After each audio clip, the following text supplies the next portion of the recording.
Now is Republican Congressman Michael Burgess from Texas. He is on the Energy and Commerce Committee. I mean, we have a map of the whole coastline there, and you can kind of see from the area where the path is that there are 9 primary steel mills in the path storm as well, in addition to those 6 nuclear power plants we were talking about. The EPA is monitoring 9 toxic waste cleanup sites near the Carolinas.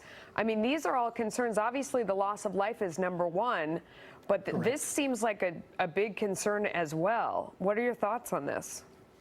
Well, the first concern, as you've correctly identified, has been has to be the protection of life during the acute phase of the storm.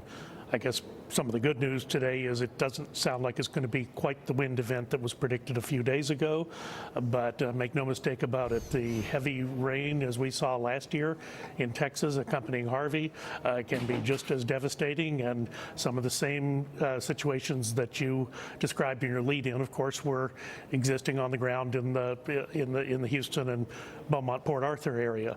I guess the part of the good news is there is some experience and people do prepare for events such as this, but as you've also correctly identified, it is very, very difficult at this point to predict the behavior of this storm. I think so far it's sort of defied what the prognosticators have every 24 hours. It looks a little different from what we were told it was going to be 24 hours prior. No, without question, but it turns out that this seems like it's going to be a rain and flooding event. And when you talk about flooding, the EPA is looking at those 9 toxic waste cleanup sites. That sounds very dangerous. There are also flooding concerns with things like hog manure pits and coal ash dumps. Duke Energy operates 24 coal ash pits in the line of the storm.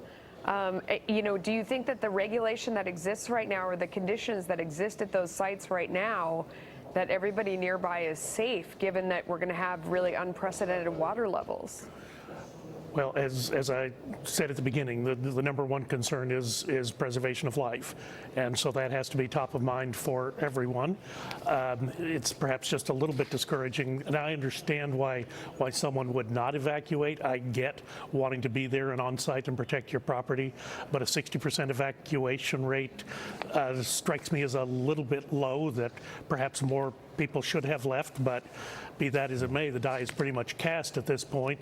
I think it is important for people who have remained to let people know that you are there, so make sure that other family members are aware of you and the situation that you perhaps could potentially encounter. And then as you saw with these storms a year ago in Houston and Florida, it is all hands on deck. FEMA did do a good job in the state of Texas, state of Florida, and I would argue in the territory of Puerto Rico. In Puerto Rico, when I was down there about a year ago, a week or two after Maria came ashore, they had like 17,000 federal employees on the ground on the island at a time when there were also assets tied up in my home state of Texas and in Florida. So there's going to be maximal effort on this. All federal agencies, all hands on deck. I do believe that there will be things that no one could have anticipated, that no one could have possibly predicted, but a lot of it is stuff that's happened before, and so there is experience and there is institutional knowledge. I will say one good thing that Congress managed to do right before the end of July was we extended the federal flood insurance, and while that won't help everyone, as we saw in Houston, some areas that are not historically prone to flooding did get flooded, but it is terribly important to have that protection out there for people. Okay. All right, sir, thank you so much for joining us today. We appreciate your time. Great, thank you.